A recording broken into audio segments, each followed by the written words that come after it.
I've debated posting this story as this will be my second post, and although many people liked my first story, I got many criticisms along the lines of being stupid and careless, etc. And coincidentally, this event occurred on the same holiday the first incident happened, a few days prior. So I was on holiday with my boyfriend and his family. We hung out with his stepsister a lot due to her being a similar age with a similar interest in alcohol. Oh, the beauty of all the inclusive holidays. This one night, we have drinks and we leave the hotel to hang around the beach directly opposite. With food stalls and music, the atmosphere was busy and friendly, and we take notice of a large group of fellow teenagers. They are all talking and laughing, so we decide to go over and join in. The group mainly consists of Italians, and they were excited by our English accents and happily involved us with their conversations. We mainly talked to these three guys because their English was the best. I'm a somewhat shy person, not so much anymore, but back then I was 17 and particularly shy at this point in my life. I haven't joined in with too much of the conversation. I was feeling uncomfortable, not because of anything weird, just because I felt anxious socially. After a while of chatting with these people and laughing, one of the guys who looked to be around 21 or 22 claimed they were all heading to a party. Some people in the group cheered at the prospect of a party, and shortly after a car drove over to pick them up. The majority of the people either jumped in the car, driving off cheering, or simply walked in the same direction as the car. We were left with the 21 to 22-year-old guy, heavy built and tall. He told us he was going to lead us to the party, as they'd been asking us to join them, and we obliged. I wasn't too keen on going, but my boyfriend and stepsister were, and as I knew there were going to be lots of people there, I thought there would be no harm attending a party with fellow teens. This guy starts leading us down streets, telling us now he has lived here for 2 years and how he loves it. Note that we were not walking in the same direction as the car and the other people, but I put it down that as maybe he was taking us through a shortcut. After about 10 to 15 minutes of walking, the guy starts getting a bit confused and was looking around as if he didn't know which direction to take next.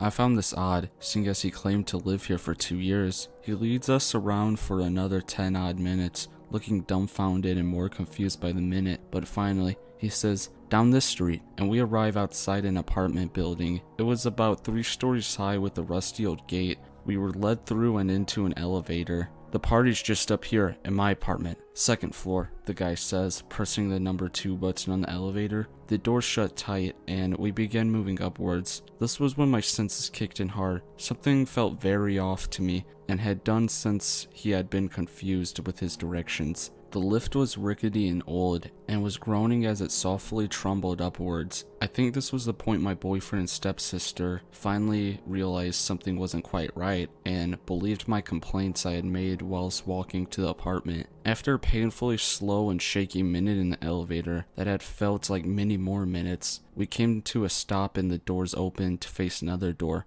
wooden and locked. The guy gets out with his key, and the door opens. It swings open to reveal a hallway with about 5 doors, 2 on each side, 1 at the end. This pinpoints the minute I realized one simple thing: we need to get the fuck out of here. There was no noise of a quote party, no music, no talking, no laughing. It was silent, completely silent. I started tugging on my boyfriend's arm, knowing he'll realize that I'm beginning to feel scared. He takes my hand and gives me a reassuring squeeze, and a look that says, "Don't worry," and I tried not to. The guy at this point had gone pretty quiet compared to his non-stop chatting on the journey, mumbling incoherent words, some English, some Italian. He leads us to the door at the end of the hallway, and it opened out into a large balcony that mimicked a garden. The floor astroturf, and lawn chairs dotted around. There was a table with speakers, alcohol, and cigarettes covering it. To be quite frank, it was a shithole. But we were too occupied and shocked with the fact that we had been promised a party, and all we could see was ourselves, this weird balcony, and this even weirder older guy. He spoke with us for a moment, and my boyfriend asked him sternly where everyone else was. The guy mumbled something about them turning up soon, and said he was going to get some of his friends from another room to introduce us. When he said this, he smiled in a way that made me feel so unbelievably desperate to escape. That smile, to me, spoke volumes that this quote party would not be fun for us. He left the balcony door open, and I watched him walk to the other door on the left of the exit. He knocked and spoke in what I assumed to be Italian, and I heard several male voices respond, also in this language. The three of us turned to face each other. "We need to get the fuck out of here," I said, whispering. I know, don't worry, we will," my boyfriend said. And he began talking quietly about a plan. The plan was to simply bolt it to the door and run down the stairs next to the elevator. As we were talking, we saw the guy enter the room and shut the door. This was our chance. "Fucking go," my boyfriend said. And without a second thought, the three of us absolutely pegged it down the hallway to the door. It had several locks, and I could feel myself sweating and prickling profusely with fear as my boyfriend was quickly fumbling open the locks. As the last lock opened, I heard the men in the other room talking progressively louder, as if they were getting nearer. And finally the door opens, and we fly down the staircase at the speed of fucking light. My heart was thumping in my chest. Any trace of alcohol now pumped out of my system with the release of adrenaline. But we don't stop running until we were out of the building, and we carry the fuck on all the way back to the outside of our hotel we were staying at. So there's my story. Who knows what his intentions were? Was this simply a misunderstanding? And was he truly waiting for people to arrive? Or was he planning something more sinister? Did he lurk us to his flat to gang up on us with his other friends? Who knows, but I'm glad I got the hell out of there and never found out.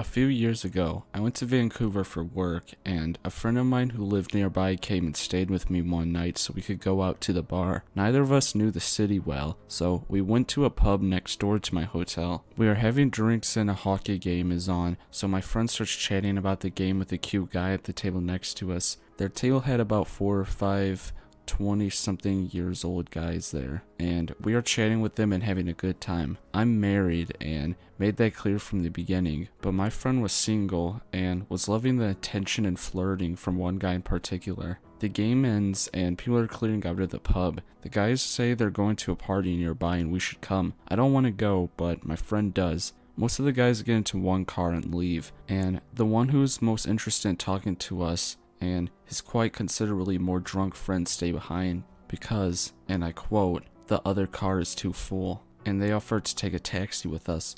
My friend is really into this guy, who was admittedly very good looking, and insists she wants to go to the stupid party, so I relent and agree. She's foolish and would have gone without me if I hadn't joined her. We get to this beautiful huge house about 10 minutes away, and there's no one there. All the lights were off. I asked where's the party, and he says his friends are on the way. This is his house. We walk inside and it looks like a staging house. New modern furniture, generic artwork on the walls, no personal photos anywhere. Alarm bells are ringing in my head, and I start interrogating him. "I thought we were going to a party. Why are we at your house?" "My friends are meeting us here. We're gonna go from here," he said. "How can you afford this big house at your age? Even basic housing in Vancouver is very expensive, and this was an easily $2 million house. I work in sales," he said. "Are you sure you live here? This place looks really nicely decorated for a 20-something-year-old guy." "Ha, yes I do," he replied. My friend then gets annoyed with me asking so much questions and tells me to knock it off. He offers us a drink and I ask for coffee.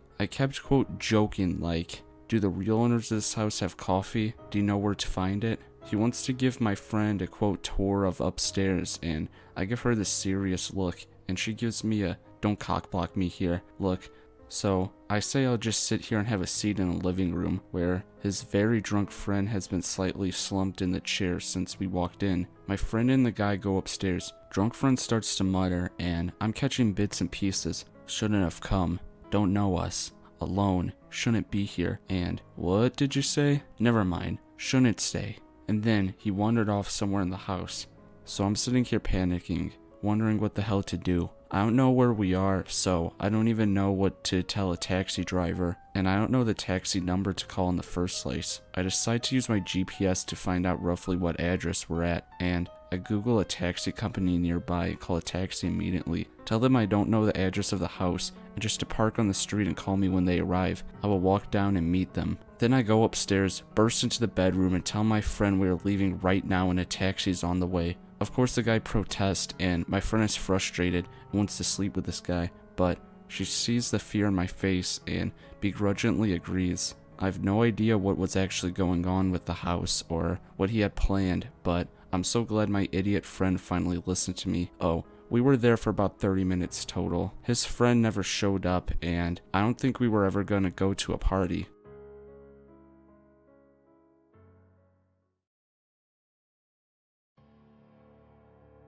I was a college freshman, and it was the first weekend of syllabus week, meaning two things. Every class was nothing but a bore. Everyone anticipated the easy weekend to get trashed. The party I attended was in this warehouse setting. There was a huge open space with tons of people in small circle cliques conversating and chugging bottles. Occasionally, the DJ would play a one-hit wonder and everybody would swarm around from the side walls and jump around yelling like banshees. Admittedly, it got awkward as hell, and the alcohol that was given to me only made me tired and a bit dizzy. A little too dizzy. Nevertheless, me and my group still frequented these. One night, I decided to hang around the beer pong tables. I lied and said to my friends that I was going to call next. A while after what seemed like a never-ending game of beer pong, a guy approached me. He was shorter than me but stocky. Definitely weighed more than me, with all the weight being nothing but pure muscle. He wore a polo shirt and baggy jeans and rocked a buzz cut. "Yo homie, you good?" he said, reaching his hand out to shake it.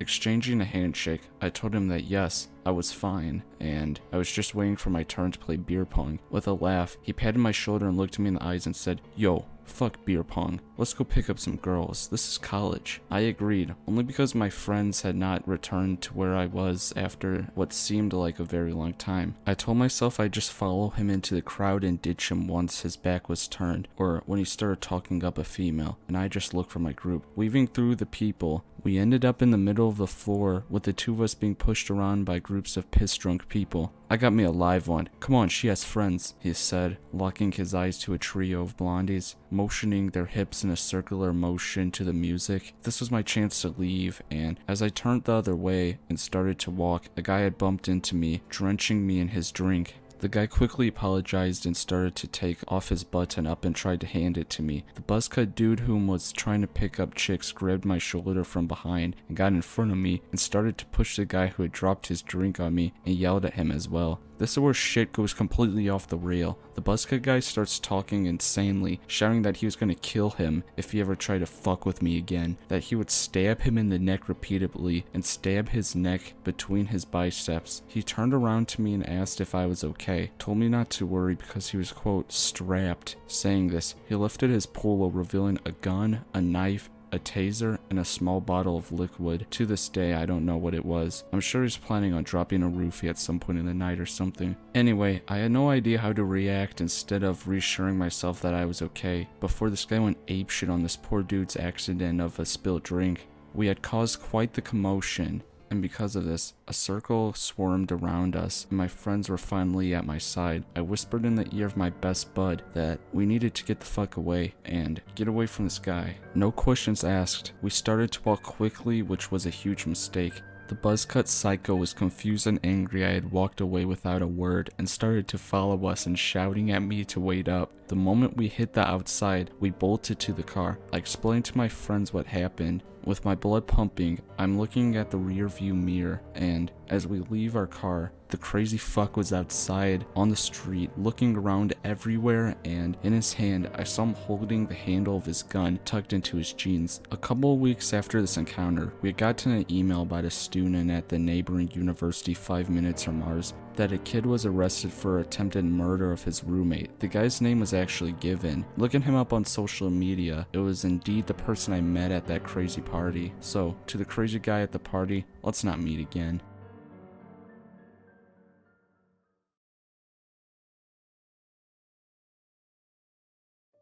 I've never posted in this sub, but a story I read reminded me of a situation I went through. This happened about 3 years ago when I was a freshman in college. I was hanging out with 3 of my girlfriends, Sarah, Ashley, and Brenda. We met up with a large group of about 20 people.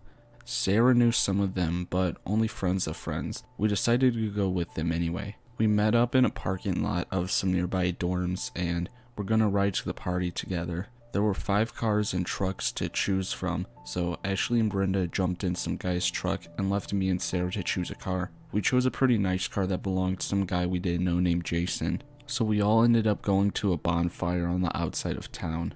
Drinks are flowing, and it's pretty fun. Jason starts hanging around me and Sarah and flirting with us. He wasn't really my type, but he was nice, so I wasn't gonna be rude. His friends decided they wanted to head back to the car to smoke, so we all walked together. We got to his car, and he was coming on pretty strong. The car was filled with people, so he had me sit on his lap. I tried to sit or stand so he didn't get too handsy. The guy with the pot ended up pulling out wax. I've heard about wax before, but at that point, I never smoked it. If you don't know what it is, it's a higher concentration of THC or something like that. I'm honestly not even too sure. Anyways, he pulls out a crack pipe and starts smoking the wax out of it. Being the dumb girl I was, I try it. I got way too high for my own good. Jason starts heavily flirting with me when we head back to the fire. I tried to nicely avoid him, but he was coming on strong. I asked Sarah where Ashley and Brenda had went, and we discovered they went back to the dorms without telling us. Great. I immediately felt uncomfortable. I was with strangers and higher than I'd ever been in my life. I asked Jason to take us back to the dorms, and it was like I flipped a switch. He instantly got furious and told me if I wasn't hooking up with him, he wasn't taking us home. I started panicking because me and Sarah didn't know anyone else there. Jason decides it's time to leave, so we pile in his car. Jason instructs everyone to get in the back and tells me very aggressively that I'm sitting in front. We leave and he's driving like a maniac. He won't tell me where he's going, and he's going about 60 in residential neighborhoods. I honestly thought we were being abducted. We had all been drinking and smoking, so I know he shouldn't have not been driving. The whole time, I'm going back and forth on whether or not to call the cops because I did not feel safe at all in this car. At one point, a car cut him off in a 2-lane road, so Jason speeds up and gets next to the car. We are on the incoming traffic lane, and he pulls a gun out from under his seat and rolls his window down. I press back as hard as I can against my seat and try to roll the window up. Jason is yelling and cussing at them and me and speeds up and passes the car. I'm trying to calm him down, telling him just to take us home and to put the gun away because it's not worth it, and he finally puts it back under his seat. We eventually pull into some house and Jason tells us to get out of the car. We get in and Jason is still furious. He's pacing around and yelling. He's explaining to the people there that we don't want to hook up and calling us every name in the book. He tells the guys at the house that he has to go to a party to, quote, find some bitches. Yeah, I know, he was pretty trashy. The guys at the house tell me and Sarah we have to get the hell out of his house. I told them we don't have a ride and it's freezing outside, but they kick us out anyways. Me and Sarah begin walking down the road and hear Jason's car start up. We run and hide in some bushes by the front door and watch him drive by slowly at least 3 times in 15 minutes. We call Ashley and Brenda and they came and got us. It took them about 45 minutes to get us once we could figure out what street we were on. It took me a while to forgive Ashley and Brenda for leaving me and Sarah at the party and not telling us. Thankfully, we both ended up getting home safely that night, and I have not had any more encounters with this weirdo Jason.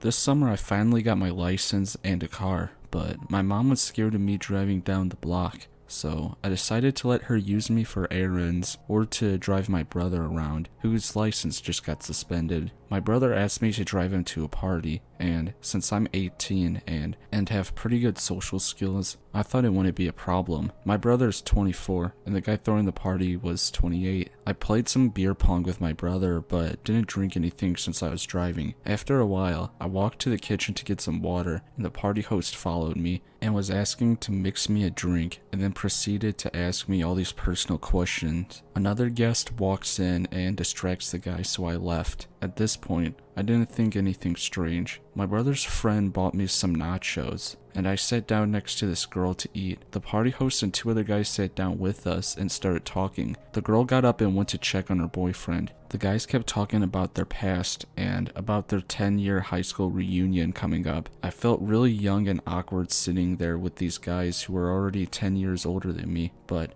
this one new guy who recently got out of the Navy was really nice and telling me all these submarine stories. The host sat down in a chair next to me and took my nachos and told me he wouldn't give them back unless I gave him my number. I gave him the number to this useless prepaid phone with minutes at my house that I thought wasn't a big deal. The host asked me if I wanted to see the cats that were being kept in this room, and I said sure. I realized that this was naive, but I was surrounded by 6 to 10 people, and my brother was nowhere to be seen.